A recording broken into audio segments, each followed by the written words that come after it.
Turf. Tonight, the Cubs will try to spoil the party before a capacity crowd here on Fox Sports Net Chicago. Hello again, everybody, with Steve Stone, Chip Carey. Great to be with you from San Diego. Our first look at the Padres this year and their new ballpark. And Stoney, both are very, very exciting. And the Padres are hot. In fact, this is as good a team as they've had in a long time. We saw them in spring training. We didn't realize how it would work out for them. They're in second place, and it's a battle of two second-place teams. But the Padres have been tremendously aggressive on the base paths, and that despite the fact they don't have overwhelming speed. Not many home runs are going to be hit in this ballpark. There haven't been many hit by the Padres, so, Steve, they've had to play an aggressive, all-out base-running attack to score a lot of runs here. Well, Giles is a real good base runner, and he goes to third. They actually won it without blowing out the Reds. This is a team last in home runs in the National League, but they're second in pitching, and that's a reflection of this ballpark. So the Cubs have their work cut out, especially against those three guys, Loretta, Giles, and Nevin, all pretty dangerous against the Cubbies. You might remember in the offseason, the Padres were briefly in the Greg Maddux hunt. They signed David Wells instead. You can see why they would have made a move to try to get Greg Maddux, who goes for the Cubs tonight. This ballpark is tailor-made for the way Greg pitches. I think Greg's going to really enjoy it here. He didn't enjoy it very well at old Qualcomm Stadium. He was 9-10 lifetime. He's going head-to-head with another former Cub, Ismael Valdez. Valdez has licked the blister problems. He has a big overhand curve. He's not overpowering, but Chippy's thrown a stinker these days. Well, let's see if the Cubs can win game number 1 ever at the Doghouse, affectionately known as PetCo Park in San Diego. Beautiful baseball night in Southern California. The Cubs and Sammy Sosa trying to make it 2 in a row out west, next on Fox.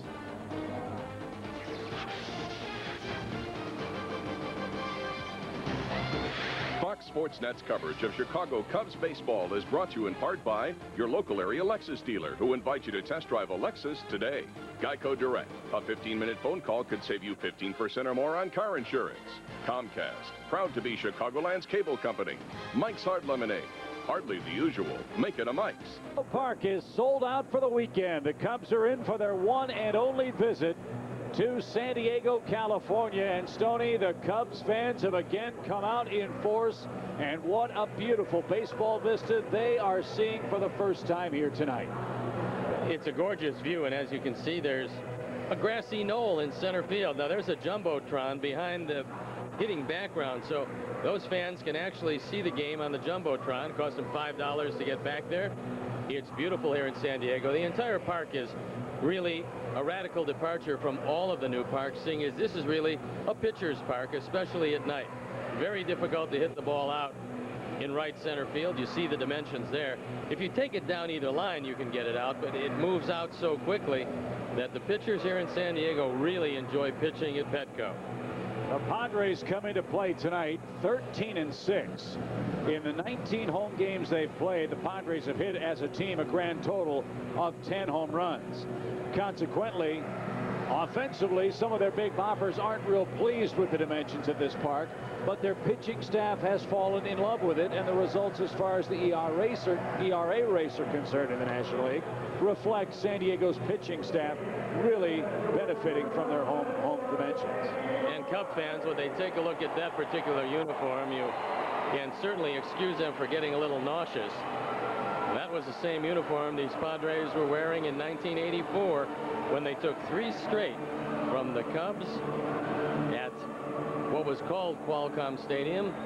It was Jack Murphy Stadium at the time, and that's exactly how they looked when Steve Garvey took it out of the park against Lee Smith. But that was then, this is now. Dusty Baker and the Cubs come in, try to win their second game on this road trip, and the Cubs will line up this way in our inaugural ball game at PetCo Park. Jose Macias leads off our Southwest Airlines starting lineup with Ramon Martinez batting second at shortstop. Sammy Sosa back in the lineup in right. Moises Alou, the Cubs cleanup man. Ramos Ramirez at third base. Derek Lee at first. Corey Patterson hits seventh. Paul Bacco catches Greg Maddux once again. They'll form the Cub battery against Ismael Valdez. There's a look at Ismael, his 6th start of the year. The ERA is just below 4. He doesn't strike out or walk too many guys. This 8 strikeouts in 32 1/3 innings. That's not great. I believe that the Padres are probably going to have to get him a few runs if he's going to get by the Cubs tonight. There's the scouting report. He does have excellent control. And now he's throwing a sinker to go with a very good overhand curveball. He's always been able to throw that for a strike. He's had blister problems, but apparently not in evidence yet. Macias coming off a 3-hit game at Dodger Stadium yesterday, getting the start at second tonight. Todd Walker under the weather for the Cubs, and Ismael Valdez delivers a ball high. Hold your breath. Our umpiring crew: Merriweather, Buckner, Cooper, and Riley tonight in San Diego. That one right down the middle from Valdez. An all-Mexican battery today for the San Diego Ball Club tonight. Ojeda and Valdez both from south of the border. Macias slashes that foul and out of play and is behind. 1 ball, 2 strikes. The Padres have been terrific at home. In fact, nobody's won more games at home than San Diego. They're tied with a couple of teams with 13 home wins in the early going. And that's somewhat surprising, as Macias pokes that out of play. A lot of times you'll see a team move into their new ballpark and struggle early because of the home field disadvantage. They, like their opposition, not certain how the park plays. Well, they've had great relief. It's not the best starting staff you'll see. Macias shoots that ball into right center field. Payton comes over and Jay makes the catch for out number 1. Let's take a look at the Padre Corona defense. It's Klesko, Payton, and Giles left to right, with Burrows, Green, Loretta, and Nevin. Ojeda behind the plate, Ismael Valdez on the hill. This is a very good defensive infield. Payton's pretty good if he doesn't break down, which he's done quite a few times. And Klesko, of course, is still Klesko in left field. He was just learning to play first base again when they moved him out to make room for Nevin at first. Ramon Martinez again starting at shortstop, looks at a ball high. 1-0 is your count. Ramon had a couple of walks and an RBI in the 7-3 victory against the Dodgers yesterday. Ball 2. 2-0 your count. There's Sammy Sosa. Valdez has long been his nemesis. Hopefully tonight Sammy can uncork a big bomb in this beautiful new ballpark. Well, both pitchers want to get in as many innings as they can early. Again, dusk here in San Diego. Visibility not all that good. That ball down the right field line and into the seats.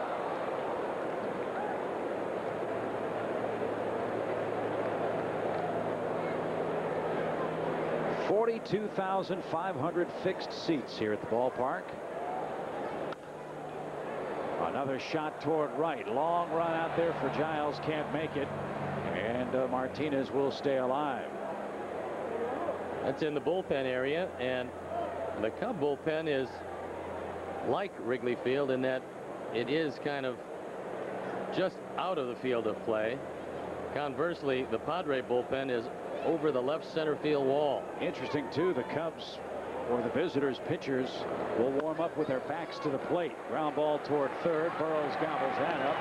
2 quick outs. Well, I think that's a big advantage, because when you're throwing different than the way the wind blows and the way the field is let out, it should take you a little bit longer to get used to the mound. However, the bullpen and the Padres' feelings about it was they wanted the bullpen down the right field line, but they sold seats and promised people they could look at the Padre pen in the outfield, and that's where they are. Here's Sammy Sosa.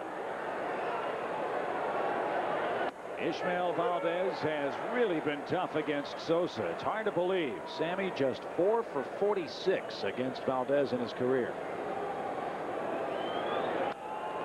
And quickly, 0-2. One of the reasons why Valdez has had pretty good luck against him, he has such pinpoint control of that curveball.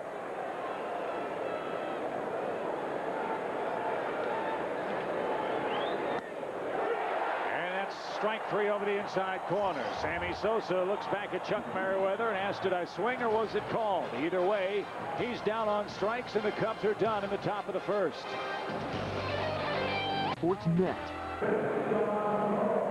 The Cubs retired in the top of the first. Now Greg Maddux to the mound to take on the second place San Diego Padres, and Sean Burrows leads off at third base. Northwestern's pride, Mark Loretta, hitting and playing second. Brian Giles at right. Phil Nevins at first. Ryan Klesko in left. Jay Payton in center. Miguel Ojeda is behind the plate with Khalil Green, a Rookie of the Year candidate, at shortstop. And of course, Valdez will pitch and bat ninth. Ball one from Greg Maddux, making his 8th start of the year. There's a look at the numbers so far. He's been much better on the road than he has been at home. Burrows slaps that toward left. And Moises Alou comes in a couple of steps, makes the put out for out number 1. And you can see Alou saying it's a little tough to pick up the baseball here. Right on his line of sight is one of the towers that they have that supports the superstructure of the ballpark, and the facing of the decks is white. Also, the sunshine, the sun setting off to that side of the ballpark as well. So left field, a little tough this time of night. One man down for Loretta with the bases clear, and he takes a quick strike. I think Loretta's the key to the game because Giles and Nevin have both killed Maddux. If you get out Loretta, then you don't have to face Giles with anybody on base. That's usually a good thing. Greg ahead of him. 0-2 your count. Many Cub fans in attendance. A lot of them made the trip down from Los Angeles to get a look at this new park and the suddenly resurgent Padres. There's the Western Metal Supply building right down the left field line. 3 tiers of luxury suites and a restaurant. Padres offices, gift shops involved in that area. That dates back to 1909. Looked a little different then, but you get the idea. 1 ball, 2 strikes.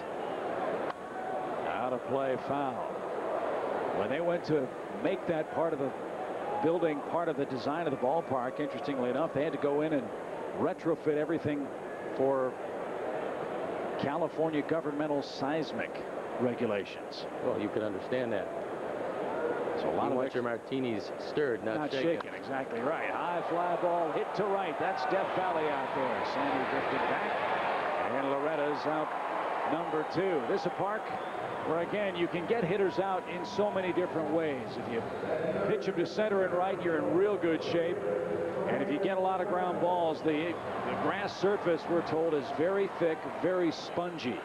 It's real hard to shoot the ball through the infield on the ground. Well, it's a whole lot different than it was when they were playing at Qualcomm. That was a lightning fast infield. This, by comparison, is very slow.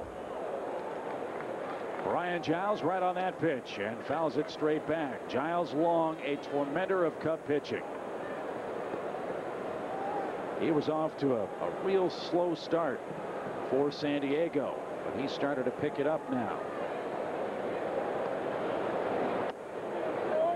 Low and in. 1 ball, 1 strike. 6 homers, 21 driven in for Brian Giles.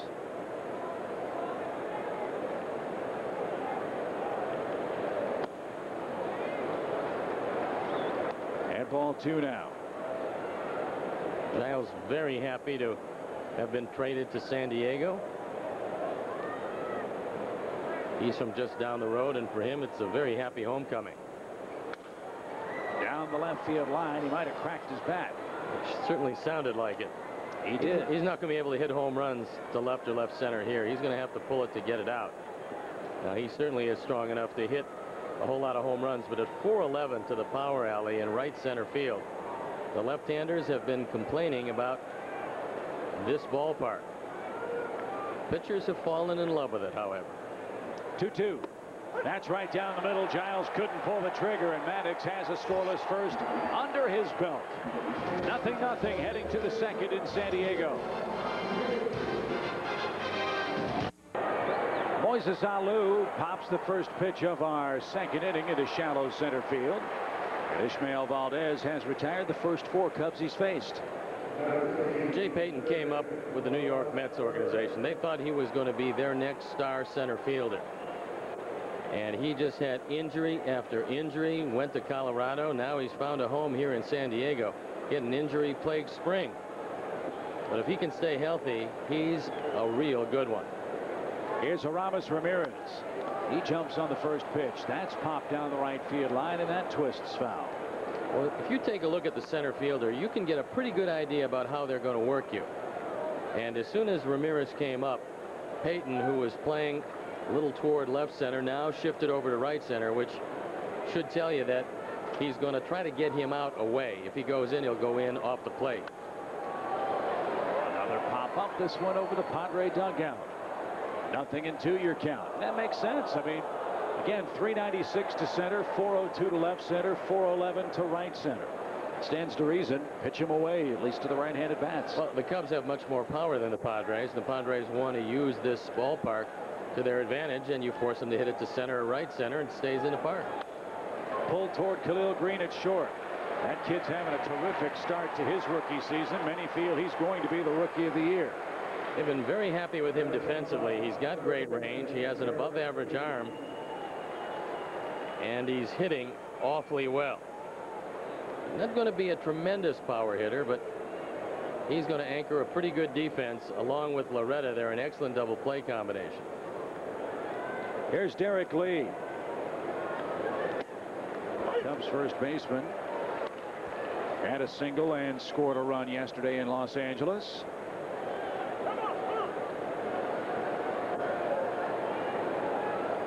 No score in the second. Big advantage for both starting pitchers until the lights take over. I don't disagree at all with you. It's tough to pick up the spin this time of night. Last 13 games, Derek Lee is hitting the ball a whole lot better. But right now, it's all to the advantage of the pitcher. In fact, Valdez is not using his curveball to this point. Well, just as I say that, he misses Lone away with one. And Miguel Ojeda has actually gotten a whole lot better behind the plate. He's an offensive catcher, can really turn on fastballs. Well outside to Derek Lee. 2 balls, 2 strikes. Ramon Hernandez is our #1 catcher. Ismael Valdez has always done well against the Cubs. You might remember 4 years ago he pitched for the Cubs, but had horrific blister problems. Was able to make just 12 starts for the Cub team that year. Padres picked him up as a free agent, and he's off to a flying start. He's 3-1. Look out, folks. That one into the seats and down the concourse. Last year wasn't a real good year for Valdez. He was 8-8 with the Texas Rangers. But what jumps out at you is the ERA was 6.10 in 22 starts. He only averaged 5 innings a start. He runs the count full with 2 outs. Corey Patterson would hit next if Lee can keep the inning alive. There's the breaking ball, bounce to Burrows. Side saddle pickup, long throw across in time. And it's 6 up, 6 down for former Cub Ismael Valdez in our second inning. Well, Sammy Sosa, a rare day off yesterday, and he says that's going to be good for his body. His mind is okay. Sometimes the body is not. But as you all know, Sammy has been an Iron Man in that Cub lineup, Steve, since 1997.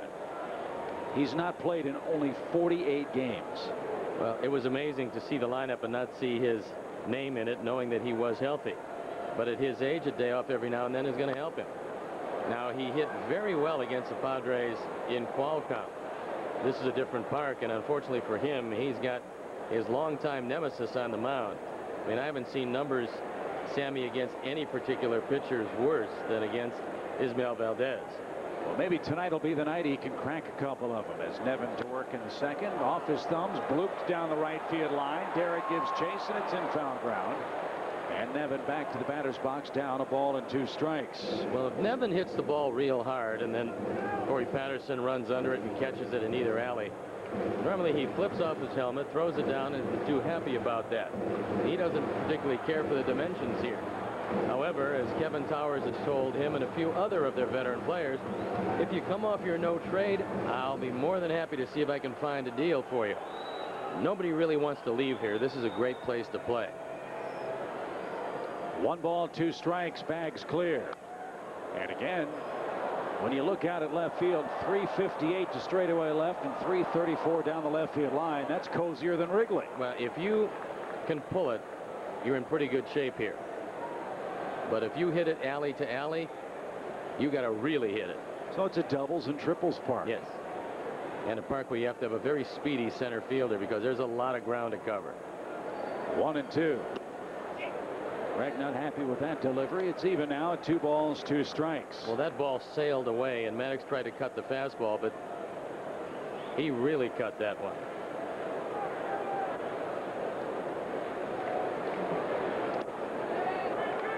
It's a full count now to Phil Nevin leading off the 2nd inning. Look at the disparity in the ERAs, the road as opposed to home. He's had the misfortune of pitching on a few of the real warm days at Wrigley Field with the wind blowing out.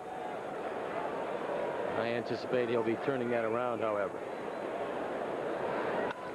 Back up the middle. Greg couldn't get the glove down in time, and Nevin's aboard with San Diego's first base hit tonight. And we told you about the 2 guys in this lineup that have given Maddux problems. He retired Giles Looking, and the other guy was Phil Nevin. Nevin now 6 for 13 lifetime against Maddux. And now he'll face the left-handed bumper, Ryan Klesko. Klesko back in left field for the Padres. Only 1 home run so far this year. Well, he was going along pretty well, and then he hurt a rib cage muscle. That put him on the shelf for a while. And it's interesting how Klesko got hurt. He wasn't swinging a bat. He wasn't lifting weights. He had finished stretching, and one of his teammates gave him a hand to pull him up. And as he pulled him up, he felt something pull. And he was lost for quite some time for the Padres. They're glad to have him back. Oh, it was probably Terrence Long who wanted a little more playing time. Could have been. 1-0 count to Klesko. That's in the air. Shallow center. Corey broke back. Now comes galloping in. Can't get there. And it's a blue pit for Klesko. Well, that's what the hitters will take advantage of, because you have to play pretty deep in this ballpark to cut off spacious alleys. There's a lot of room to bloop the ball in front of the outfielders, because right now the sight isn't real good. It's a problem. This is a good pitch by Maddux. Klesko hits it off the end of the bat. Corey can't get to it, and just like that, runners at first and second, nobody out. And Jay Payton up. Payton 7 for 21 against Greg with a home run. He bats with 2 on, nobody out in the San Diego 2nd.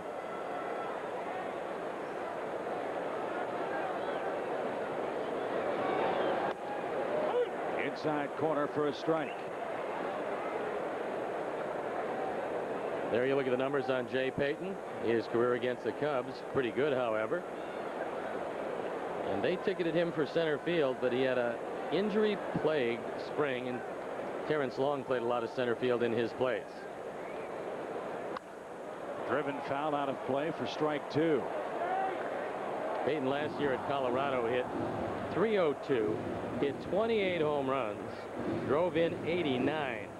So for him it was a banner year, but he won't be hitting 28 this year, and I think what you have to look for is aggressiveness on the base paths.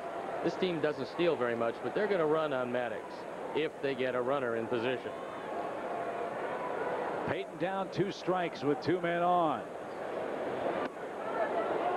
That didn't miss by much. Greg thought it was good enough.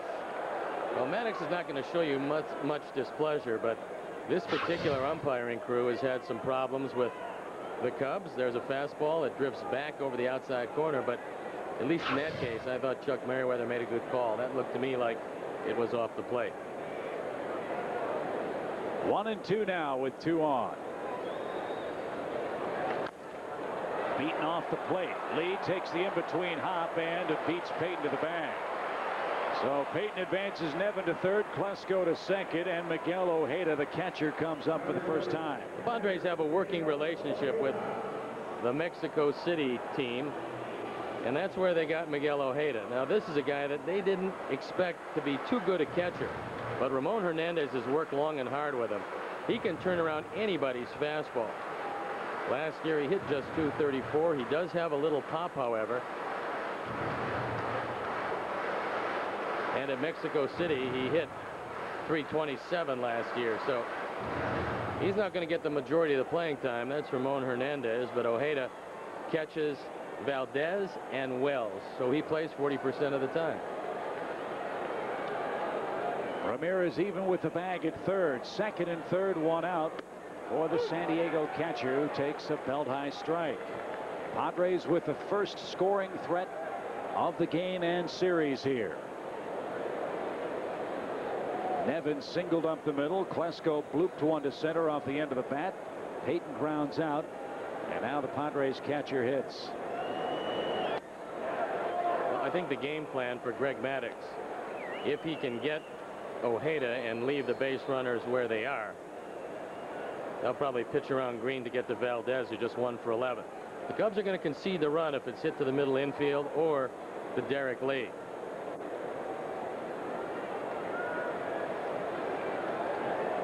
Greg sets and fires. Line drive, right field, base hit. That'll score Nevin. Fusco to third. Gets the stop sign. And Ojeda drives home his 6th run of the season, and the Padres have scored first. Well, we told you Ojeda can hit a fastball, and that's what Greg threw. Trying to put it on the outside corner. Ojeda did a nice job of reaching out and poking it to right. See the fastball, and you see the base hit. And the Padres have done a nice job of putting the bat on the ball. This isn't a lineup that's going to strike out very much. Again, they're last in the league in home runs, so they're not going to hit the ball out of the park. They will have to make contact, and it turned into gold there. So here's Khalil Green, 13 RBIs for the rookie shortstop. Made it all the way to the big leagues from Double-A last year, and he's off to a sizzling start for them. Product of Clemson University. Green, the 13th pick in the draft a couple of years ago. I talked with Dave Magadan, their hitting coach, and he said that this young man has a chance to be something special. He's a hard worker. They love his attitude, and he's got the disposition that enables him to stay right in the middle. He never gets real high after games where he does well, never gets real low after games where he does poorly. He's still on a pretty good learning curve at 24 years of age. 5'11", 210 is a nice size shortstop. 1 ball, 1 strike. Runner at first goes. It's bounced up the middle. Maddux looks both runners back and gets his man at first. Klesko, a whirling dervish over there at third base, fell down because he thought Maddux might make a play for him at third base. Well, Ojeda was going. That was a hit and run with a man at third, and Maddux realized he didn't have a play at second. Watch it again. He looks at second. He's got no play. He wants to make sure to freeze Klesko, and he takes the out. So now you get a situation where you can try to get out of it with Valdez. A run on 3 hits for the Padres here. Valdez 1 for 11, looks at a ball low. 1 ball, no strikes to the San Diego starter. That RAK was for Ray Kroc, who had passed away when these uniforms were worn in 1984.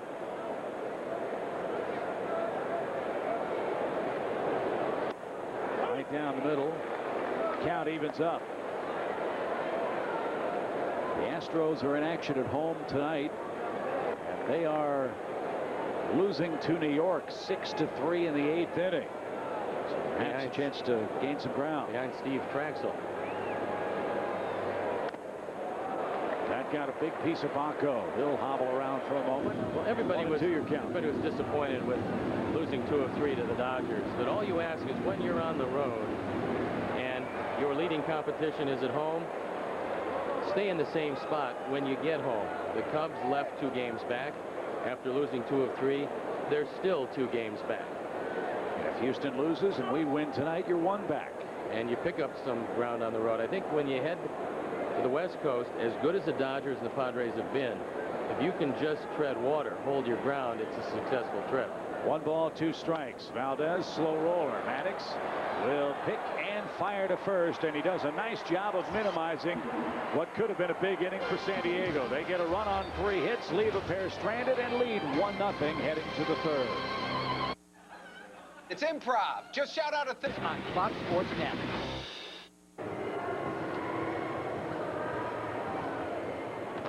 Looks like an autographed Billy Williams baseball to me. That's exactly right. It's May 20th against the San Francisco Giants. 500 random winners will get a Billy Williams autographed baseball, courtesy of our friends at MBNA. For more information, check us out online at www.cubs.com. 1-0 San Diego as we move along to our 3rd inning, and Corey Patterson takes a quick strike. I got to tell you how far back I go with this broadcast. I remember when John Q. Reynolds actually could get you the copy. But you did a great job of ad-libbing. I thought that was exceptional. There's John Q. Very close to his dotage. High fly ball belted center field. Payton on the run. one at the track. It's gone. Who says you can't hit a home run here? Corey Patterson to straightaway center field, and the game is tied 1-1.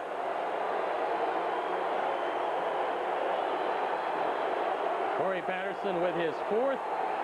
The day off yesterday, seeming to do wonders. He's driven in 16, and the Cubs tie it at 1.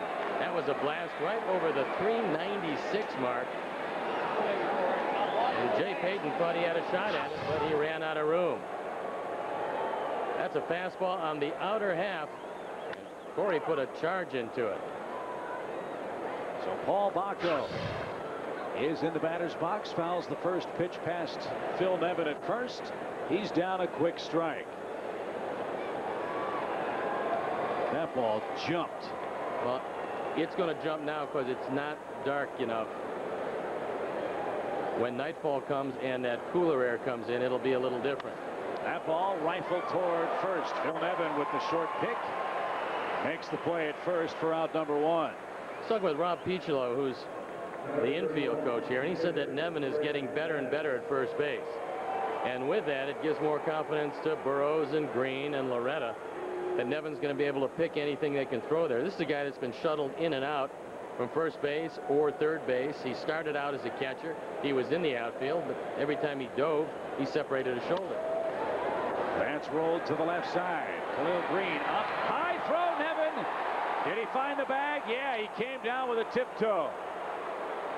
Green almost allowed Maddux to reach, and a good job by Nevin to touch the pillow and retire Maddux for out number 2. Let's watch it again. C.B. Buckner on the call. The throw is high. He goes up, and he comes back down on the bag. A good call by C.B. and a good play by Nevin. So Greg will have a seat. Macias will take a little extra time to let him catch his breath, and we'll welcome our affiliate Comcast and their viewers in Hoffman Estates, Illinois, to PetCo Park in San Diego tonight. Cubs have 2 switch hitters. One of them actually can be in the lineup on a daily basis if he chooses.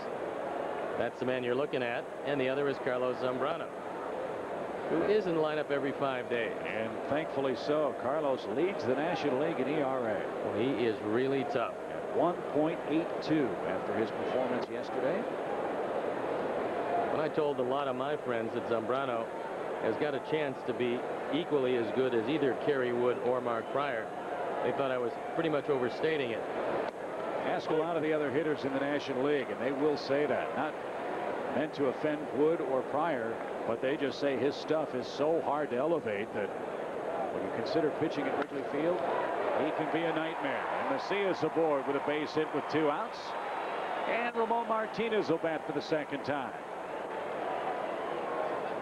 4 hits in the last 2 games for Macias. Well, this is a combination you can run against.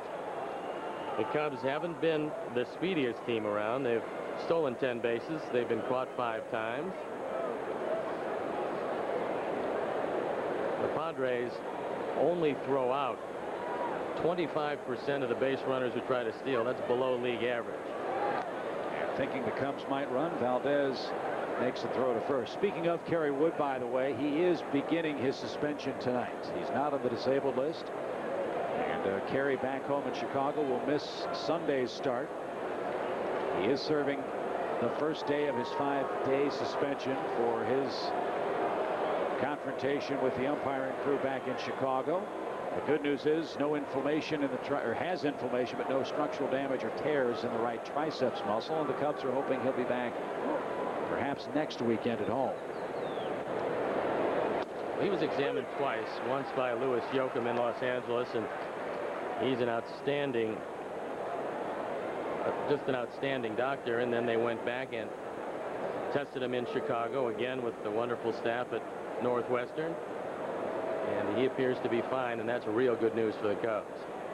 1-strike pitch. Macias not moving, and it's blooped into shallow right center field. Out goes Loretta, and he's got it, and that'll retire the side. Corey Patterson leads off the third with a rope over the fence in center field. That ties our game 1-1.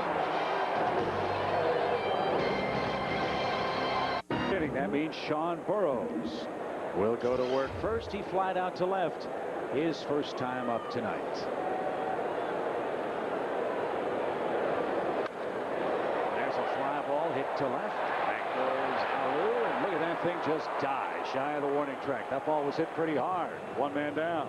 Well, for the hitters, it's a good news, bad news. It is starting to get dark here, which means the visibility is getting better. But also, as it gets darker and cooler, becomes deader in the outfield.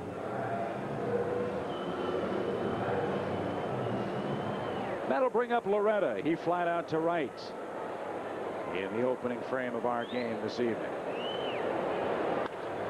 Pulled towards short. Ramon to his right, picks and fires, gets him easily. 2 outs. Let's take a look at tonight's Buick opinion poll. What's your favorite nickname for PetCo Park?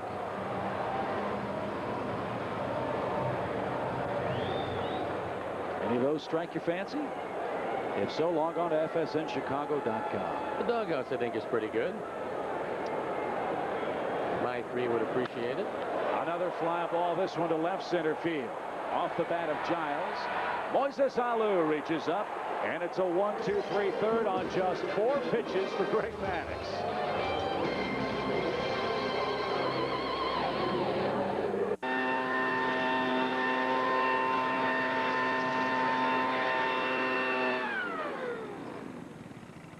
Copy, scan, fax. How well do you share? Sammy Sosa leads off the top of the 4th. Game tied 1-1. Hanger and a banger. Deep toward left field. That one is way out of here. Second deck, straight away left.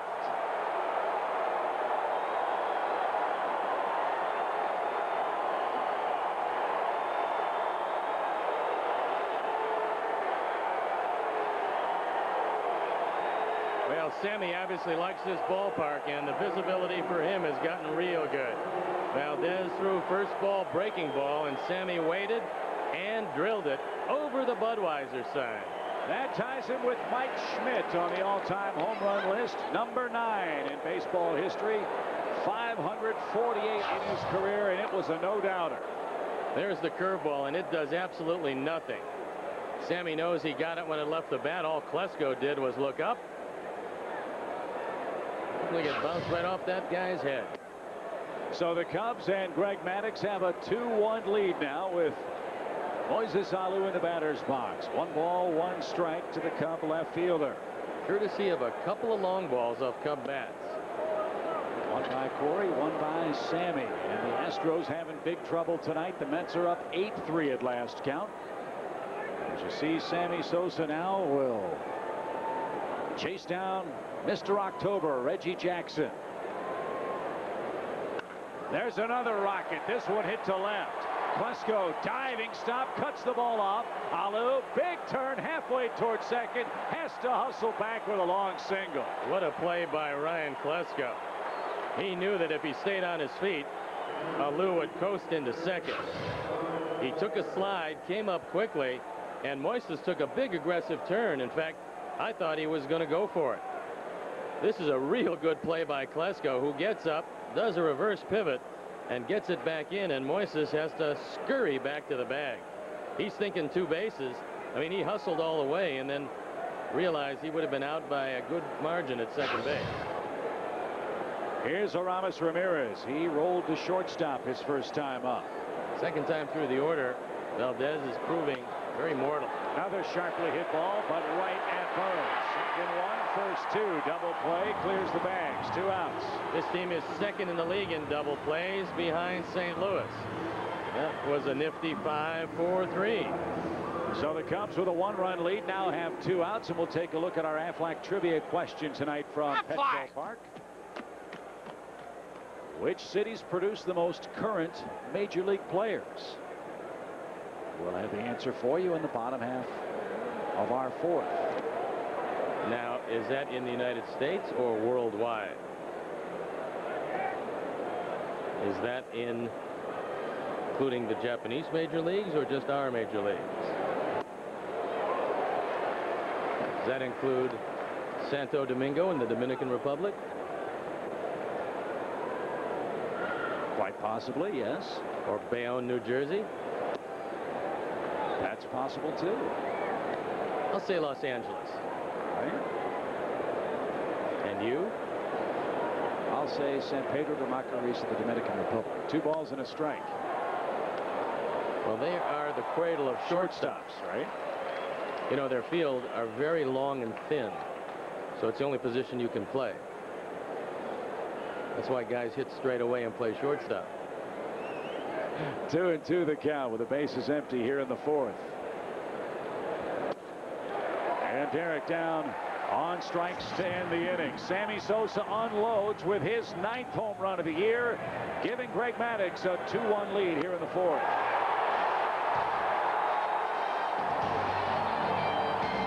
Brought to you by Briggs & Stratton and Fox Sports Net. Sundays at 10 p.m. Join Gail tonight. Time again to cue the duck. Let's answer our Aflac trivia question. Which city has produced the most current Major League players? Can I change my answer? Sure. So close. Santo Domingo. Well, San Diego's produced great Major League players, 11 of them. David Wells, who pitches for the Padres. Sergio Mitres from here. There's a shot to right off the bat of Phil Nevin for out number 1. Maybe the most famous of all, the splendid splinter, Ted Williams from San Diego, California.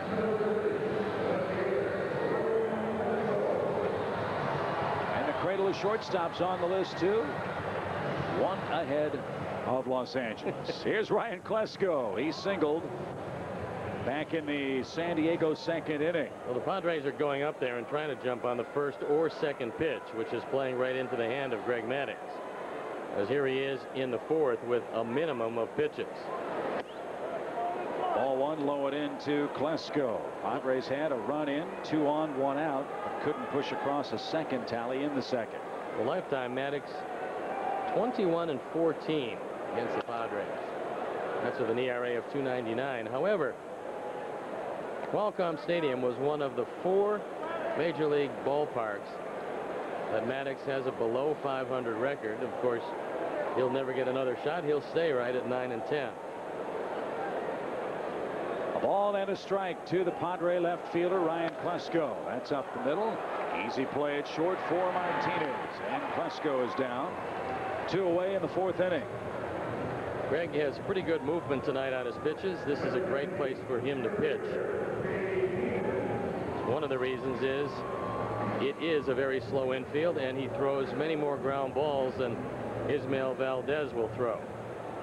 Valdez has always been a high fastball pitcher. Even though he's come up with a bit of a sinker, he still mostly hit the ball in the air against him.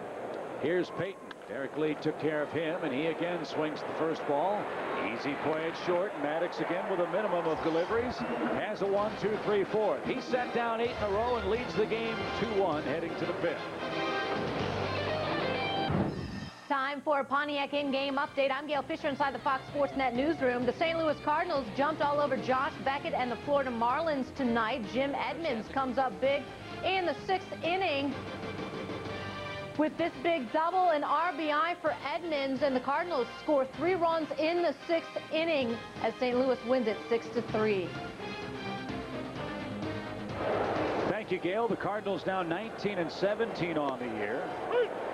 And if Houston falls tonight, St. Louis will gain a game. They'll be 2.5 back. Cubs winning tonight could be a game back if they hang on to the lead they possess at the moment.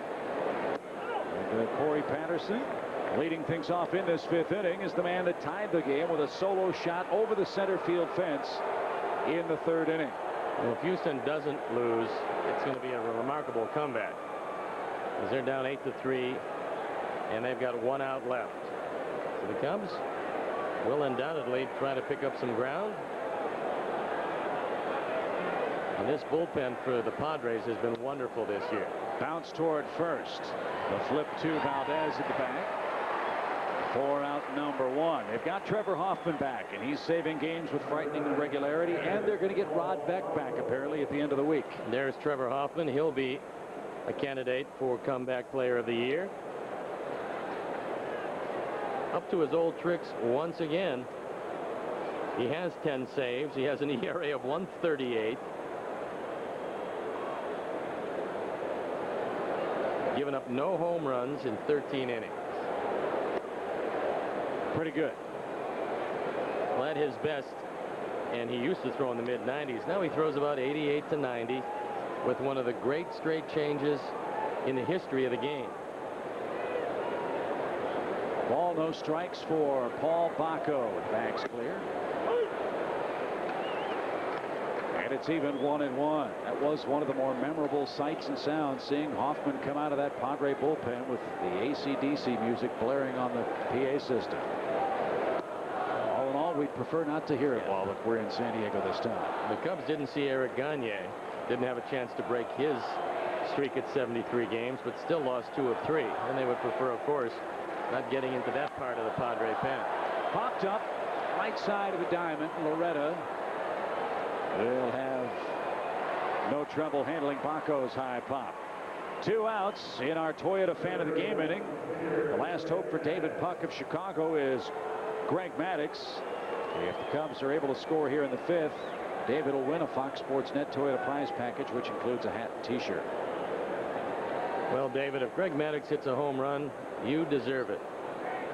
Forget the prize package. They should just give you a Toyota. Fly ball center field. And Peyton handles that. No such luck. 3 up, 3 down in the 5th. Halfway through this game already. Cubs still leading 2-1. To the ball game a few short years ago. He was a wonderful man that had the respect of everyone. And one of the most likable guys you'll ever meet, and of course one of the greatest running backs in the history of the game. We sure miss Walter Payton back home in Chicago. Here's Miguel Ojeda.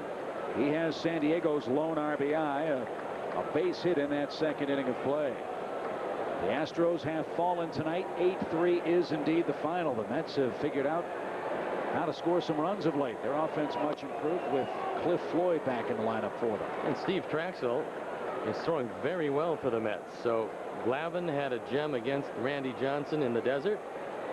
Now Traxel comes back and throws a whale of a game against Houston at home. And Roy Oswalt, who hasn't won a game in a month. I was going to say, most amazing part about the Astros this year, the fact that they have the lead in the Central, and they're just 11-10 at home. They've been a much better road team at 10-4.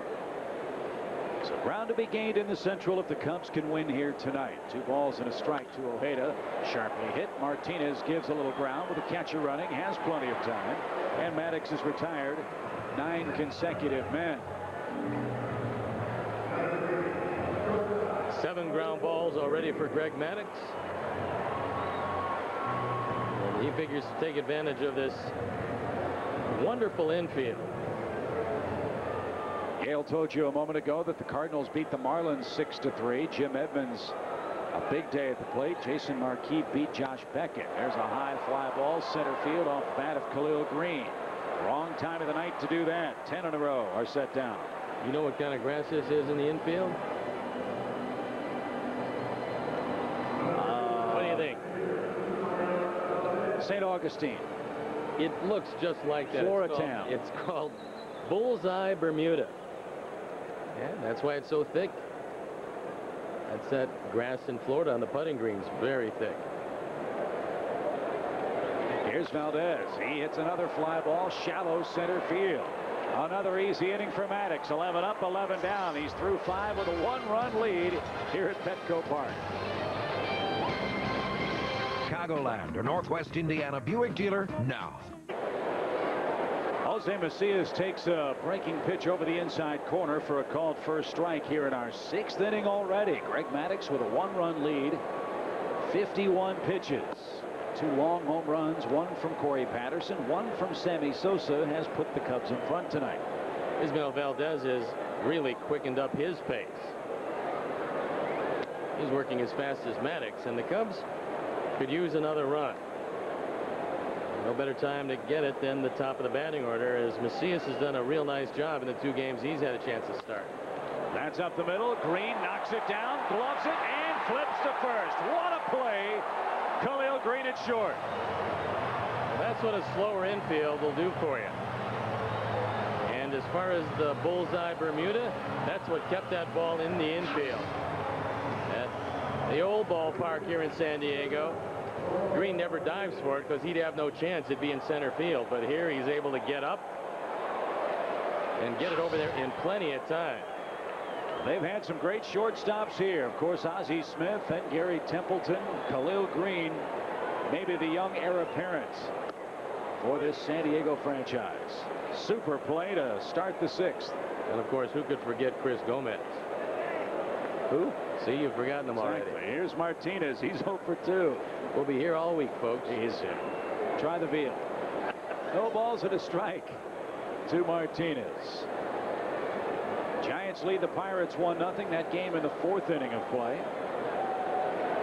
Barry Bonds slumping. He's just tallied 2 hits in his last 20 at-bats. Hasn't driven in a run in 9 games. And grousing. Says that Very unhappy. the way the Giants are playing is the most disappointing time of his whole career. Well, and he's led a very interesting life because it's still early in the season. He doesn't think he's getting many pitches to hit. He's not. 54 walks already. Yeah, well, you can figure out why, and I don't care who's hitting behind him. He's on pace to walk 250 times this year. Broken bat, slowly hit right side. Loretta will make the play to first. And there are 2 men out. Sunday, May 23rd, it's photo day. The Cubs will host the Cardinals at 7:05. Arrive early. The first 5,000 fans with cameras will be allowed on the field at 5:15 to take pictures with players and coaches. Compliments of Fuji Film. That is a great promotion. Chance to walk the hallowed grounds of Wrigley Field and get up close and personal with your favorite Cubs. Ground ball. Green knocks that down at short. Scrambles, fires. Did he get him? Yes. Oh, what a play. What an inning for Khalil Green. Highway robbery to get Sammy Sosa at first.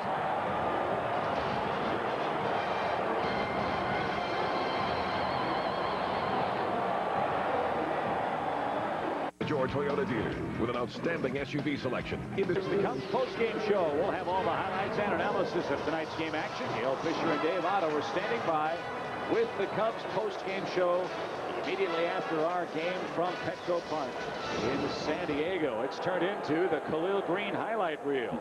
2 sparkling defensive plays in the top half of the 6th inning. Well, the last one was especially good. Sammy Sosa thinking he's got a base hit. Good call by C.B. Buckner. Sammy's out by a half step. He's in the air. The ball hits the glove. What an outstanding effort. So we showed great range to his left and right in the same inning. That's one of the reasons why Chip and I have been raving about Khalil Green. We saw him in spring training. He was equally as good. Burrows looping line drive over third. That snaps the 11 in a row string of outs recorded by Greg Maddux. Burrows 1 for 3, and now it sets up for the dangerous middle of the Padre order. Well, Burrows has pretty decent speed. He's been successful 3 of 4 in stolen bases. This is a terrific hit and run situation for Bruce Bochy. And Bochy's been around long enough now to still be one of the most acclaimed but little known managers in the game. He's a good one. Here's Loretta. That's right down the middle for a strike. Now, Bruce told me that he lost $100 before the game. David Wells threw him 10 pitches. Bruce said, I can hit one out of the ballpark in 10 pitches. He broke a bat on the first one and didn't get it close.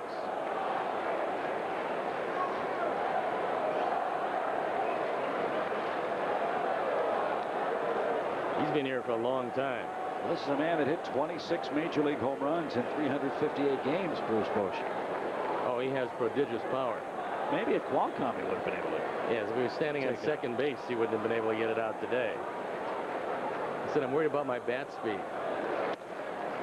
I told him, no kidding. Yeah, exactly. Go get him, pal.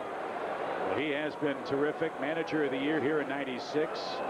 96 and 98 by the Sporting News. All-Star manager in 99. All-Star coach in 97 and 2001. National League champions, of course, in 98. Western champions in 96. He's been here a long time, since 1995. Just off the top of my head, Guess that Bobby Cox might be the only man who's got longer tenure in our league than Bruce Bochy. Well, LaRusse is probably close to that.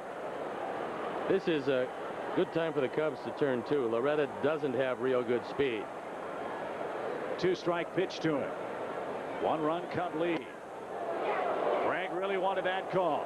Well, I don't really understand why Burroughs is getting such a short lead at first base.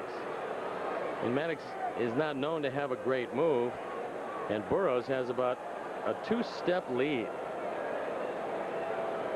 He can't possibly break up 2, not with that lead.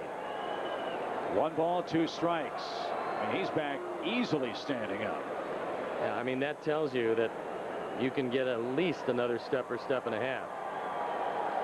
But the Cubs like him right where he is. Does a double play. It'll be the 3rd double play Loretta's grounded into.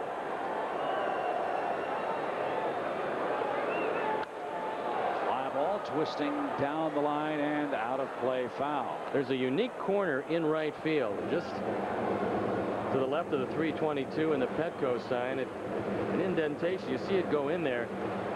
It's kind of a dead spot as far as our cameras are concerned, and if it gets caught up in there, you never know what the ball's going to do. Apparently they've had some real tricky hops in that area, especially off the Petco sign. Another 1-2 pitch. There's a double play ball. Second for 1. Macias fires to first in time, and you're right, Burroughs had no chance to break it up with that short lead at first. Yeah, I can't really understand that. That ball wasn't all that hard hit. Turned into a 6-4-3, and Burroughs had no chance to get Macias. Now he gets close enough, but Macias has plenty of time to get the throw away, and they turn 2. And again, one of your keys tonight, as you see Burroughs pop up, keep men off the bases in front of Brian Giles. The Cubs have done that tonight. Loretta's 0 for 3. Burroughs 1 for 3. And this is the 3rd time Giles been up, and the 3rd time that he has a chance to make the last out of the inning.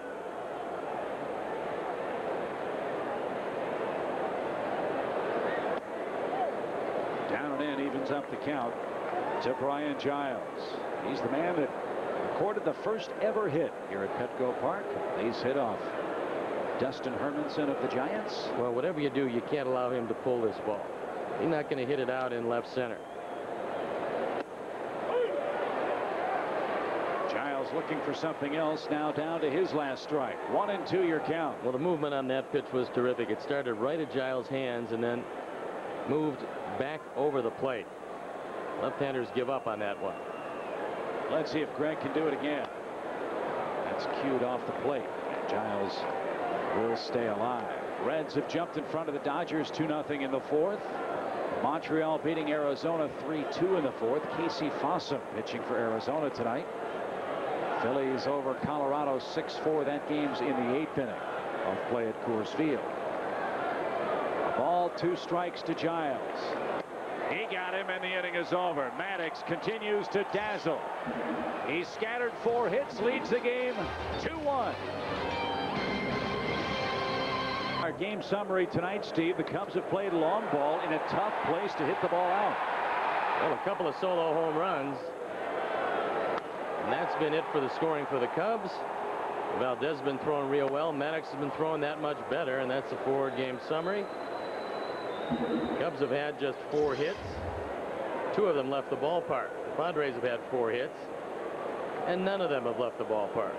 So Moises Alou looking to provide a little insurance. Hits a line drive to left for a leadoff single. A 2-hit game for Alou. Starts the 7th nicely for Dusty Baker and the Cubs. There's a summary so far. Maddux has been brilliant.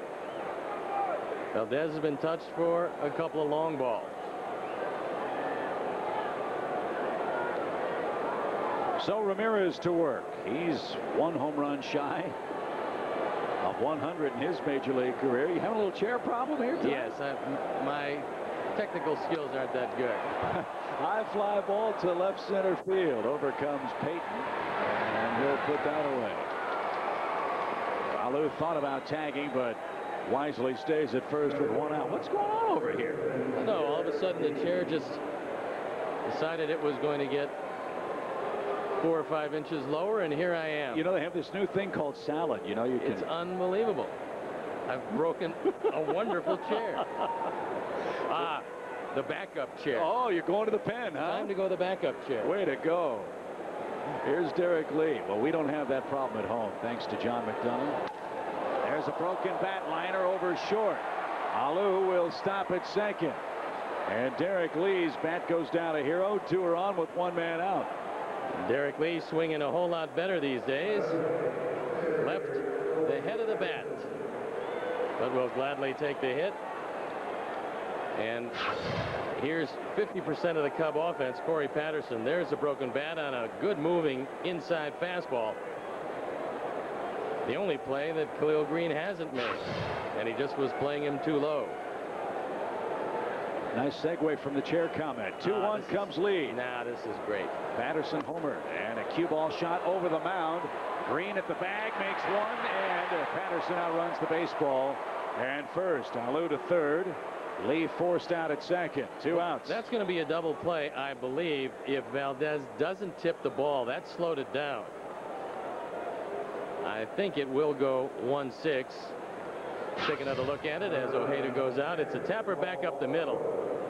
And Valdez, I believe, just barely tipped it. So it'll go 1-6. Corey hustling down keeps the inning alive for Paul Bacco. Ball is bounced to first and popped to second. Let's see if he can drive a ball to a gap someplace. We're in the 7th inning already tonight, and it's a 2-1 Cub lead. Eddie Oropesa, the left-hander, up and throwing in the San Diego bullpen tonight. Ouch. Bacco gets hit by a pitch, and that'll load him up for Greg Maddux. Well, out of all the guys in that bullpen, Eddie Oropesa is probably the guy you want to see. His ERA 11.74. Now everybody else has been particularly good, including the newly acquired pitcher from the Japanese League, Otsuka, who's been just magnificent. 3-1, a 1-point ERA. And he's got a trick pitch too. He's got a good split finger and a fastball that he paints with at 93. Let's see if Greg can help himself here. He looks that ball low and away. 1 ball, no strikes. Chance for the Cubs to provide some much needed insurance late tonight in San Diego. Well, if Greg's going to complete a game, this is a great place to complete it. High fly ball down the left field line. That's going to be pulled out of play.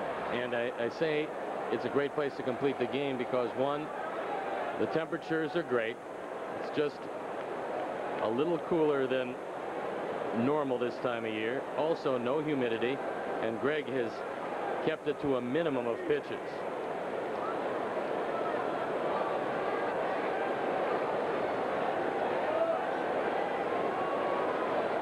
Off the plate. 2 balls and a strike. 77 pitches for Valdez tonight. Well, Maddux could make his lot a whole lot easier with a base hit. Alou, Patterson, and Bacco are aboard now. The 2-1. Grounded toward Green. That's the wrong guy to hit it to. He'll make the peg to first in time, and that'll retire the side. No runs, 2 hits, 3 left. Time to stretch at Petco Park. Cubs are still in front. Introducing Mike's Hard Lime, with a great lime taste that goes down easy. There's no Pass up your chance to experience a Cubs game from one of the official rooftop partners across the street from Wrigley Field. For more information, visit www.ballparkrooftops.com.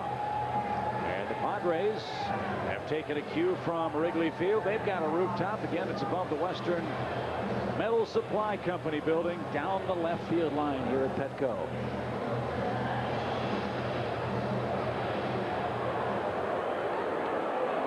Now, if those folks get a souvenir, it's really been hit.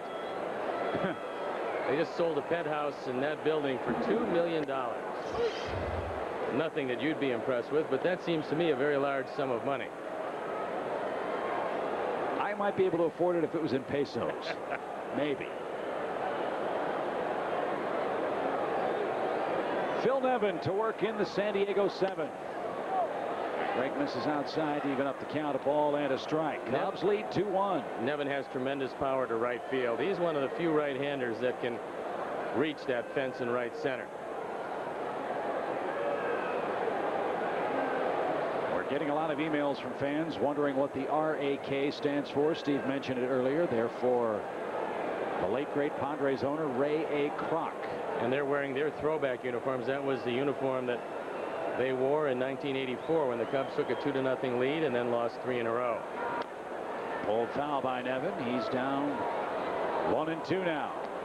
2 years in a row, Nevin hurt his shoulder in spring training, and they had a big scare again this spring. And originally a first-round draft choice as a catcher for the Houston Astros. Never worked out for him there. He's gotten to be a pretty good player as he's moved along later in his career. 1 ball, 2 strikes.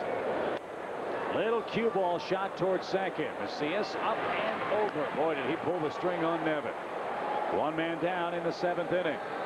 Well, that's one of the few breaking balls that he's thrown. He's gone mostly with his fastball changeup. A good moving fastball tonight. But this time he threw a curveball that went straight down, and Nevin just squibbed it off the end of the bat. And he doesn't have great speed, so no chance for him to beat it out. Klesko's 1 for 2, a 2nd inning single. The Padres had a chance to put a couple on the board in that frame. With 2 on, 1 out, Green and Valdez couldn't get the ball out of the infield for the Padres.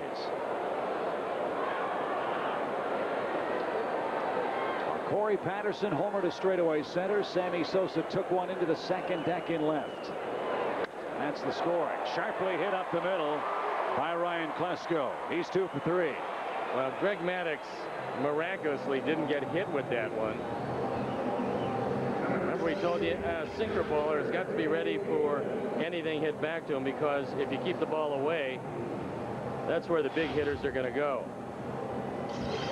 Maddux a little unhappy. I guess he didn't come up with that. I think he should be real happy that it didn't take him out to center field. Ooh. Looked like it went right between his legs. So here's Payton. He's 0 for 2. Klesko 0 for 2 in the stolen base department. Again, they've had some chances to run, haven't sent anybody yet tonight. Somewhat surprising, but Klesko's not the guy that you want to use to break out your first stolen base attempt. Fly ball hit to right. Sammy will give a little ground. He'll have plenty of room. Klesko thinks about tagging, and Sosa gets the ball in a hurry. 2 outs, runner at first for Ojeda.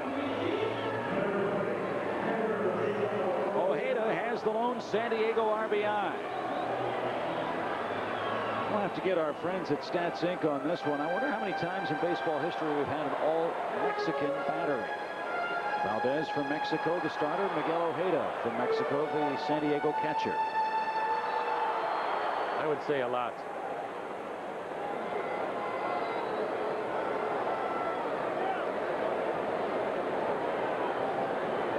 Pitch out, nothing happening. 1 ball, no strikes to Ojeda.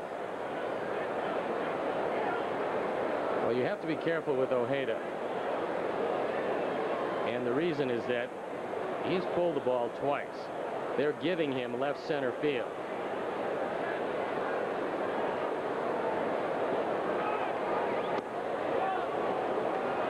High and away for ball 2. You see where Corey Patterson is setting up just the first base side of the second base bag. The gap is in left center if Ojeda can pull it. And this is where Greg usually excels, throwing anything but a fastball in a fastball situation.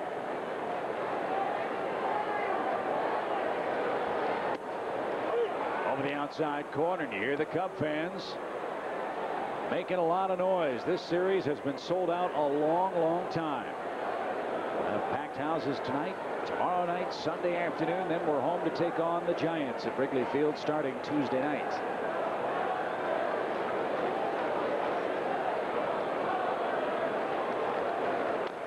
Slow roller foul. By the way, the Wednesday night game against San Francisco, May 19th, listed as a 7:05 start. It will be an hour earlier. a 6 o'clock start. So those of you with tickets for that Cubs-Giants game on Wednesday the 19th, make sure you remember first pitch 6:05, not 7:05 as listed on the schedule. 2 balls, 2 strikes to Ojeda. Cubs leading 2-1 in the 7th. Runner goes. Good jump. Doesn't matter. Ojeda down on strikes. And the Padres leave their 3rd man stranded. Greg's through the 7th for the 4th time in his last 5 outings, and he's got a 1-run lead. Secret to Jack Daniels is our unique charcoal mellowing process. Maybe everything should be charcoal mellowed.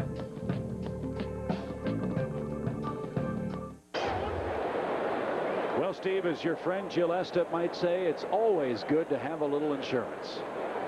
Well, as a big-time insurance exec, she can certainly relate. There's a shot right center field. That's going to go to the warning track and maybe to the wall. It will. Macias around second. On his way to third. A head-first sliding triple. Well, this is a great triples ballpark. There's a world of room in the alleys, and they weren't playing him overly deep. He crushed that ball. Peyton had no chance, and as it rolled all the way to the wall, Macias was off to the races. He's 2 for 4 again tonight after coming up last night with 3 hits. So Jose Macias getting an opportunity to play because Todd Walker a little under the weather, and he's making the most of it. No hesitation at all. And look at how well he moves with the shin guard still attached to the leg. So Macias in at third with a triple. Now Ramon Martinez, then Sammy Sosa trying to score a huge run for the Cubs. And the Padre pen is up and throwing. Vespucci on his way out. And he's going to make the call. That'll do it for Ismael Valdez. So the Padre starter goes 7 innings plus. He gives up a couple of runs so far. The Cubs have touched him for 7 hits. And the Cub fans delighted. They've got an insurance run 90 feet away. Nobody out in the 8th inning at PetCo Park in San Diego.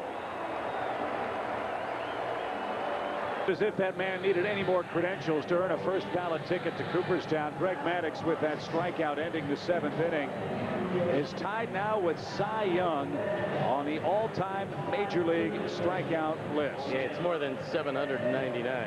2799 is the count now for Greg Maddux. Because even I had more than 799, and I'm not close to Cy Young. So Scott Linebrink comes in. I don't know if the Cub fans will remember him, but he pitched with the Astros. Actually defeated the Cubs in a pretty good performance, and the Astros thought so much of it that they released him a few days later. But he's come back and pitched very well out of the bullpen for these Padres. 1.33 ERA. This is 19th appearance. That leads the staff in that department. Bruce Bochy was raving about his bullpen. He said that's the single most surprising aspect of this team. But now you got to bring the infield in at all 4 positions, making it a whole lot easier to hit. You're right there, Penn. 7 wins, 3 losses, 11 saves so far this year. Big run 90 feet away, and the ball low to Martinez, who has yet to get the ball out of the infield. Now the arms in the outfield for the Padres. Klesko in left, Peyton in center, Giles in right. Just adequate. Probably around the horn below Major League average. 1-0. Sharply hit base hit. Cubs lead 3-1. Martinez with a rocket drives home his 7th man. And close the book on Valdez.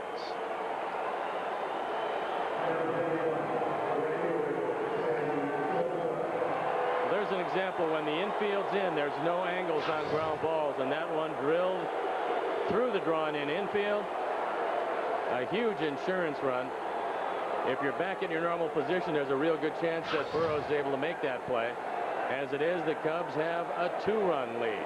3-1 your score for Sosa. He homered in the 4th inning, and it was a tape measure blast over the Budweiser signage that frames the second deck in straightaway left.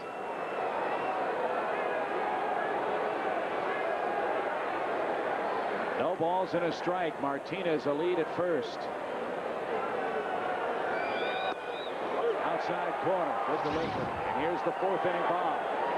That was a hanging curveball, and Sammy, as soon as he saw it, his eyes lit up, and he took it for a long drive. Houston already in the loss column tonight. Cubs trying to move to within a game of the division lead with a victory tonight. Good rip. Well, if the Cubs do hang on tonight, then they will have actually picked up a game by going 2-2 on this West Coast swing. And that's a pretty good position to be in, especially facing teams playing as well as the Dodgers and Padres. And you know, without Pryor and without Kerry Wood, Kerry's back in Chicago. Hope he's watching the game tonight. We miss you, pal. Can't wait to see you when we get back home Tuesday.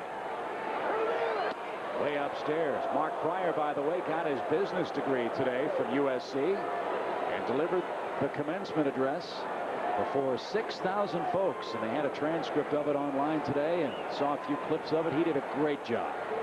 I wouldn't expect anything less. 1 ball, 2 strikes to Sammy Sosa.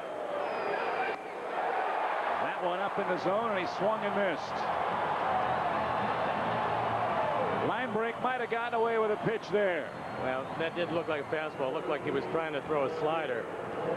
And that just stayed upstairs. Sammy swung through it. You see the rotation. It was his slider, and it did absolutely nothing. And sometimes you say it was so bad it turned out to be good. He will not get away up there to Moises Alou, however. It was 2 for 3 with 2 singles. They play him to pull. Look at where Peyton is in center field.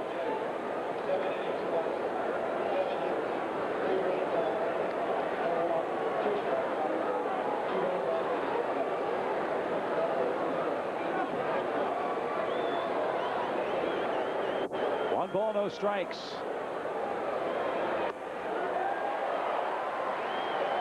It's even now 1-1. Took a little something off that fastball. He had Moises way out ahead of it. How about that sign? The fans at Wrigley, that one had a couple of oohs on there because they drag it out a long time when Mo comes to the plate.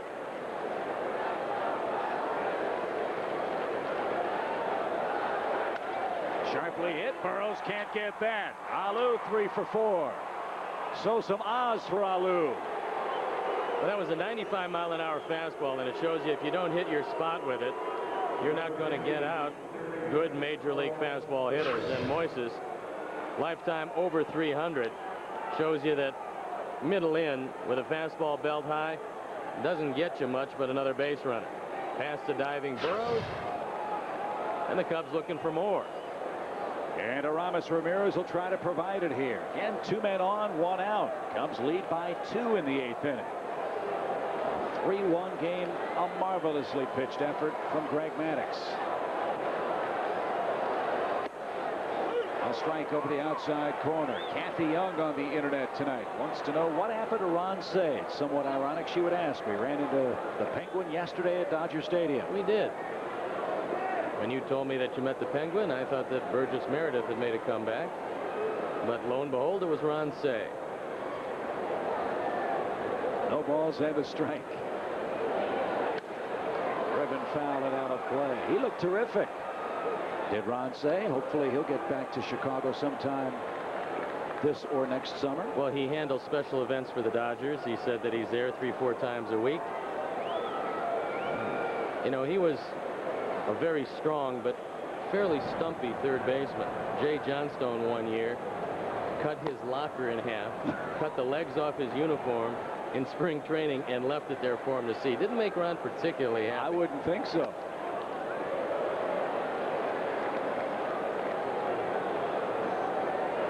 One ball, 2 strikes.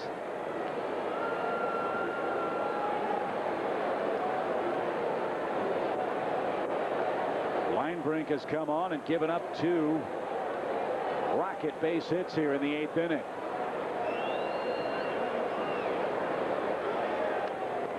Another pitch up in the zone that Aramis couldn't capitalize on. Good cut, though. Down, a ball and 2 strikes. Linebrink got a bit lucky that time. He hung another breaking ball. And unfortunately, Ramirez fouled it straight back.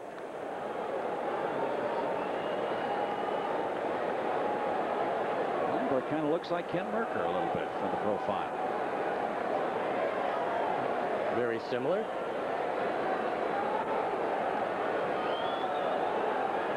One-two count. 2 on. Bouncing ball up the middle. Green gets to that. Shovel to second. 1 on to first. 2. Khalil Green is turning in highlight after highlight tonight.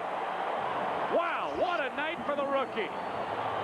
The Cubs, though, add a run in the 8th inning and lead 3-1, and it could have been more were it not for the heroics of Khalil Green. Get it all. 0.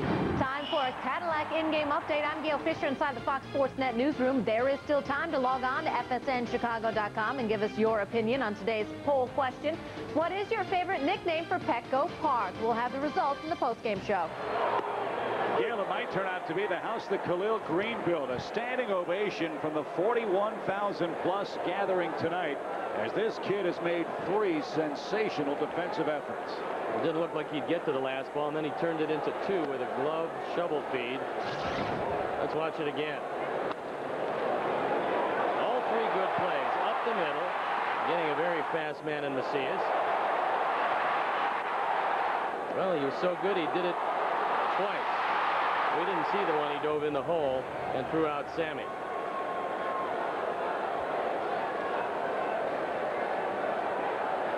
So Green, a remarkable night with the glove. He's kept it close. It's 3-1 Cubs in the bottom of the 8th inning. And that's ricocheted off Paul Mocco, the Cub catcher.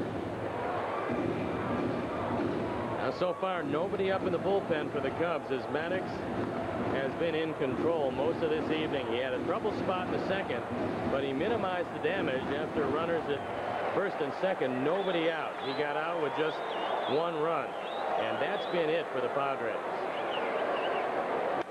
Swing and a drive hammered down the left field line. If it's fair, it's gone.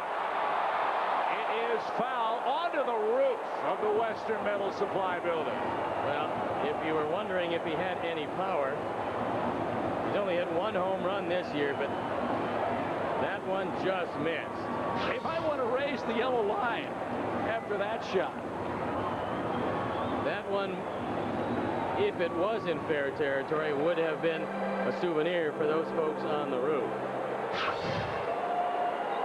But normally you pull the string after you do that. Tapped. Maddux to his right. Finds the handle and lead a stretch. Gets Khalil Green, who's 0 for 3. Now to the bench goes San Diego, and Terrence Long will be summoned, and still Green gets a standing ovation from the Padre fans after making the first out here.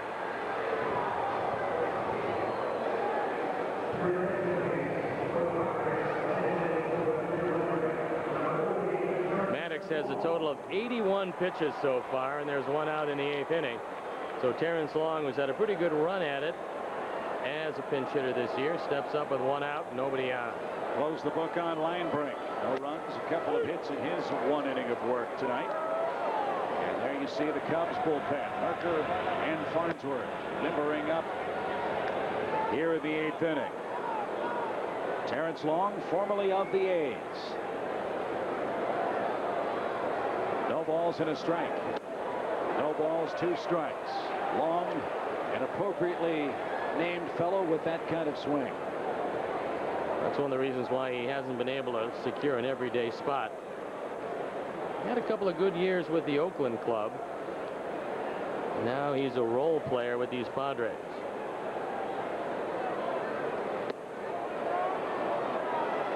If you get 1 base runner this inning, you have to face Loretta. 2, and you have to face Giles. So 1, 2, 3 inning would look awfully good, and worry about the heart of this potent order in the 9th. Long down on strikes. That's the 4th for Maddux, and he's passed Cy Young now on the all-time list. That's number 2,800 in Greg's career. Not bad for a guy that's never been a power pitcher. He probably threw a little bit harder, but when you win at least 15, 16 straight years, you're doing a whole lot of things right. So Burrow's the final hope in the San Diego 8th. He's 1 for 3. That ball downstairs. Can't help but remember what a lot of folks said about Greg Maddux after his first start. They said he was ancient. They said he didn't look good when he gave up 4 runs to the Reds in his first start. The reports of his demise a bit premature. He's thrown great now 5 times in a row. And this is a team that's won more games at home than anybody in baseball. 13 home games have the Padres won this young season. Grounded towards second. Macias to his right. Gloves and throws to first in time. And Maddux is through 8. He's got a 5-hitter going and a 2-run lead. Car polish.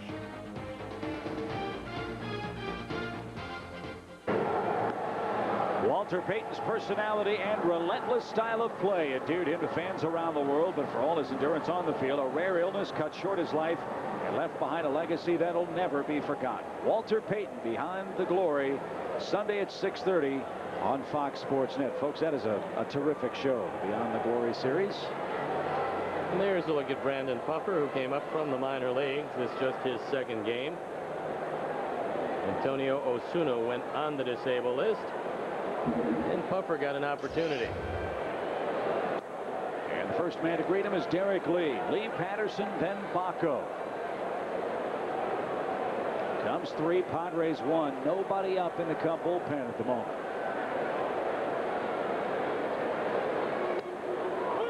And that one dances in for a strike. Puffer came to the Padres when Antonio Osuna was hurt. Took him a little longer than they expected to get to the ballpark. In fact, Puffer's dad got to the ballpark before he did. For San Diego yesterday, and Bruce Bochy said that's something you don't see too often. No. And if he was a left-hander, they could probably use him. Pull toward third. Burrows diving play. Gloves. Long throw. And Nevin can't hang on. And that one goes a base hit, undoubtedly. Tough to knock it by these infielders. And here comes Bruce Bochy. He's going to go to the pen. Good effort by Burrows.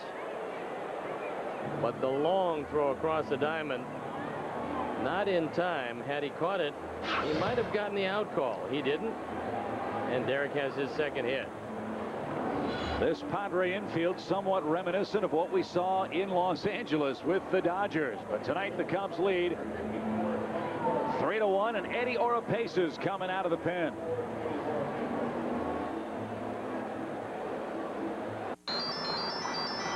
Eddie Oropesa comes out of the San Diego bullpen. Man who fled the island nation of Cuba. Now to work against Corey Patterson here in the top of the 9th inning. 1 on. Nobody out. And 9 o'clock in San Diego. Oropesa's had a hard time with control, and I think that might be an understatement. He's pitched 7 2/3 innings, and he's been able to scatter 12 walks. 10 earned runs in those 7 2/3. 12 walks. Not what you want. A bunt over the mound, and all hands are safe. It's a base hit. It's a terrible bunt, but it's a base hit. Well, you know, Corey was thinking Oropesa falls off the mound toward third base. I can just bunt it over his head and I'll have no trouble. And he also noticed that he was a short left-hander, so yes. he put it in a good spot. Looked like a 60-degree wedge. And Corey has a hit. Of course, you know, if it gets any warmer, you can't use that wedge. Cubs looking for some insurance. I got it. 0 for 2 is Baco. He was hit by a pitch. And he takes a breaking ball for a strike. Maddux is in the on-deck circle. That might be for show, as Joe Borowski is up in the Cub bullpen here. And the bullpen still going for the Padres. There's a look at Joe, 6 for 6 in saves. Had a tough time yesterday, but Dusty Baker will continue to run him out there. And he's got a string of 20 straight saves. That's team record for this Cub organization. No balls and a strike to Paul Bacco. That's downstairs to even it up. 3 runs, 11 hits for the Cubs. 1 run, 5 hits for San Diego. An errorless game to this point. When the opponents hit just 160, you figure the ERA would be a little better than 11.74. However, the 12 walks have done him in.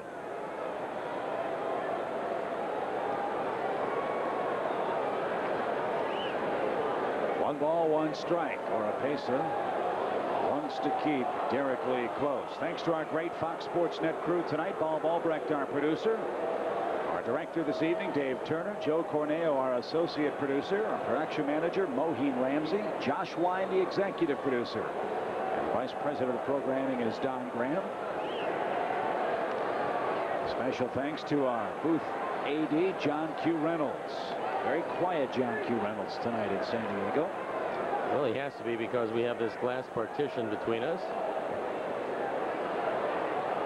which is just delightful. Ball tried to get the bunt down, but kind of stabbed at it.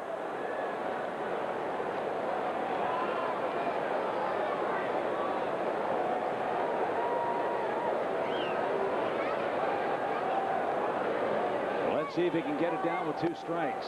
No sign of it on that pitch. 2-2 your count. We asked earlier the number of Mexican pitcher catcher combinations there have been in baseball. Our friends at Stats Inc. tell us that since 1987 there have been 7 of them. That's it. Kind of surprising.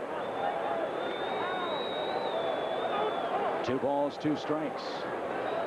Tonight's catcher, Ojeda, for the Padres. Played with the Mexico City team in the Mexican League. Ismael Valdez, born in Mexico as well. 2-2 count. That swings over the inside corner. Bacco wasn't sure about that high strike. He can't move the man over. And now Greg Maddux will hit for himself with 1 out.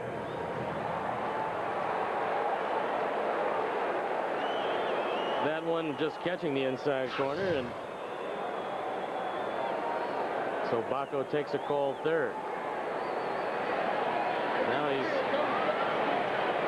telling Wendell Kim exactly what he wants to do with this, and Wendell will now tell Greg Maddux, who's squaring around to bunt.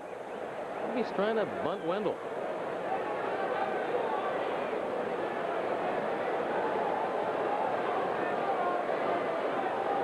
There he goes. Now all the communication is just exactly where the Cubs want it. Well, we are in the communications business. It's very important. I think you'll see Green go to third base. That's tipped at the plate. Maddux down a quick strike. 0-1. What happens for the Padres is Burroughs gets a sign from Bruce Bochy on what defense to use, gives the signs to all 3 infielders, but then verbally tells the pitcher where he wants him to go. If he hangs back, the pitcher breaks to third. Listen to the great Cub fans here. Snap throw back towards second, and Lee in easily ahead of the throw. Now this is a good time to use the pickoff. If Burroughs charges and Green, instead of going to third, goes behind Lee, and they might try to use it here to get it out without throwing a pitch.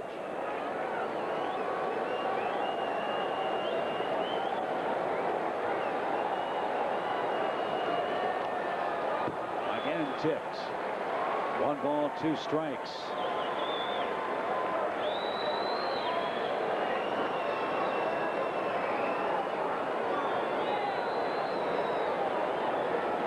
Macias waits in the on-deck circle.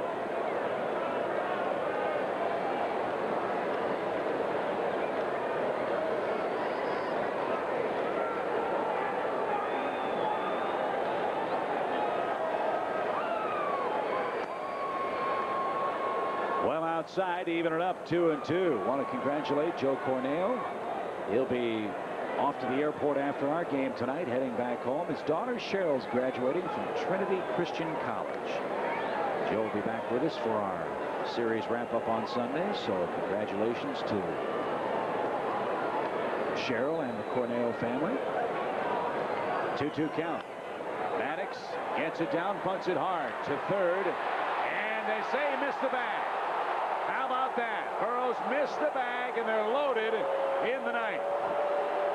I don't think Oropesa can believe it. Burrows just couldn't locate the bag. He got there in time. It wasn't a good bunt.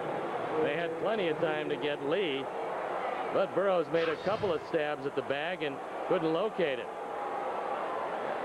He has some time to get back to the bag. He went right around it. That's one of the few defensive miscues the Padres have made tonight. And it goes as an E5. And I think that's the 6th there of the year for Burrows. Well, now a hit makes it real tough for San Diego, and Macias has had a good night at the plate. He's 2 out of 4. And that's low. 1 ball, no strikes to Macias.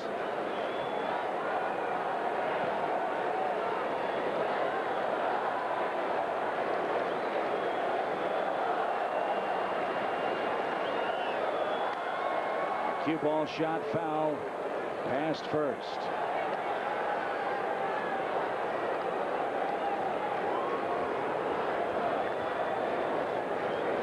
Greg Maddux and the booming bats of the Cubs tonight have made it a tough night for Bruce Bochy. Milestone night for Greg. Passing Cy Young on the all-time strikeout list. Sammy Sosa, his first home run in this ballpark. 1-1. Listen to the fans from the right field upper deck.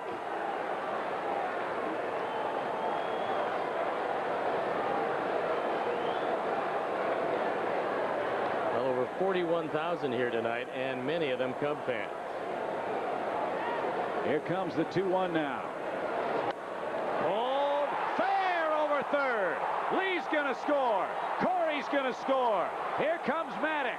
He'll go to third. He'll get a late wave.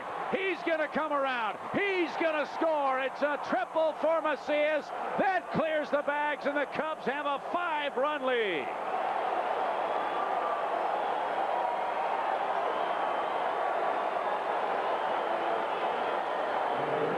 What a night for Jose Macias. He tripled left-handed in the 8th, tripled right-handed here in the 9th. He had 1 run batted in coming in. He's got 4 now. Lesko seems to have had a few problems down in the corner. I would say that qualifies. And the Cubs pulling away. A no error charge. Infield in for Martinez. A 3-hit night for Macias. The Cubs break the game open with 4 runs in the last 2 innings tonight. And that'll send some of the Petco patrons to the exits. A grounder to Khalil Green. The off-balance throw in time to take care of Ramon. 2 outs in the ninth for Sammy Sosa. And more than a few of the Padre faithful not thinking this one looks so good, so they're going to head to the exits.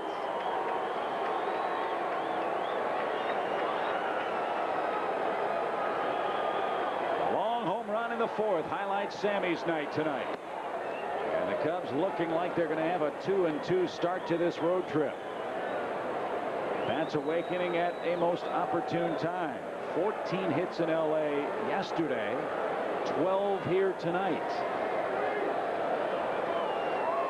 1 ball, no strikes.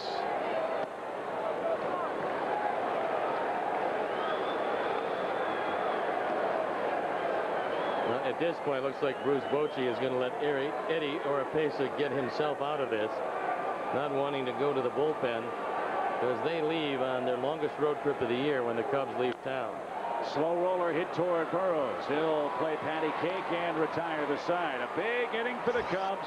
3 runs come in on the Macias triple into the left field corner.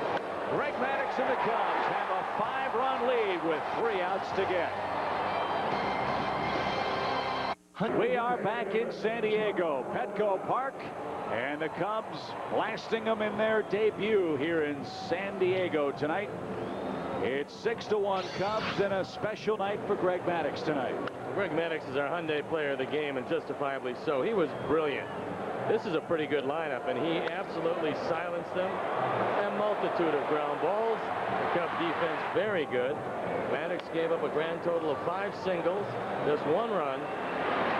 And he and the Cubs have a 5-run lead heading into the 9th as Joe Borowski ascends the hill. Joe was a little high in the strike zone in Los Angeles yesterday. He gave up a couple of runs, 3 hits in 2/3 of an inning. Joe hasn't had a save situation in 2 weeks. Dusty said in the papers today he wanted him out on the mound in the 9th inning in LA yesterday just to get him acclimated to being in the game in the 9th inning. There haven't been many chances for him to pitch. Well, this is also very typical Dusty Baker. Tough outing for Joe yesterday. He runs him right back in the game today. Ground ball to short. Ramon picks and flips. 1 man down in the 9th inning. That's why players love Dusty Baker. Doesn't matter. I mean, fans, we all remember that 1998 season with Rod Beck. He had over 50 saves that year, and more than half of them weren't pretty, but they all count. And Dusty's saying to Joe, I don't care how you get it done, just get it done. And until he shows otherwise, Joe is going to be the guy. Popped up by Giles. In foul ground, plenty of room. And quickly 2 outs in the 9th inning. Well, Joe has a good outing here, and yesterday's game is forgotten. And all Joe will remember is that Dusty had enough confidence in him after a real bad outing to run him right back out there and get him a little confidence, because this is a man they're going to use to save games. Here's Phil Nevin. He scored the only San Diego run tonight. Greg Maddux, 1 out away from his 3rd win of the year. Didn't walk a soul in 8 innings tonight. And a quick strike from Joe has Nevin behind. Houston got clobbered by the Mets tonight, 8-3. Victory tonight brings the Cubs to within a game of the Central Division lead. And they're 1 strike away from that. And this is the way Joe looked last year. That was a real good slider to Nevin. Cub fans ecstatic with their first look at PetCo Park, which looks like it's going to turn into a Cub victory. In the dirt, 1 ball, 2 strikes. The Cubs, a traveling road show here in San Diego this weekend. It's going to continue as the kids get out of school. Great fans, the greatest in all of sports. And they have taken over yet another enemy den here tonight. 1 ball, 2 strikes. Pulled toward 3rd. Aramis has it. Way to go, Joe. 1, 2, 3, and out in the 9th inning. Cubs win it 6-1. Greg Maddux overpowering. Sosa and Patterson hit long home runs. And Jose Macias a spark at the top of the order. A 3-hit, 3 RBI night. Pretty good night for the Cubs, because they're 2-2 on this road trip, and they've gained a game. They are 1 game in back of the Houston Astros, who lost. So through 4 games on the road trip, the Cubs could only ask to gain a game. Actually, they would be very happy treading water. It hasn't worked out that way. Cubs dominate the Padres in their den, 6-1. Greg Maddux now 3-3. Ismael Valdez falls to 3-2. No save in the game. And the Cubs now 20-15. Only 1 game back in the Central.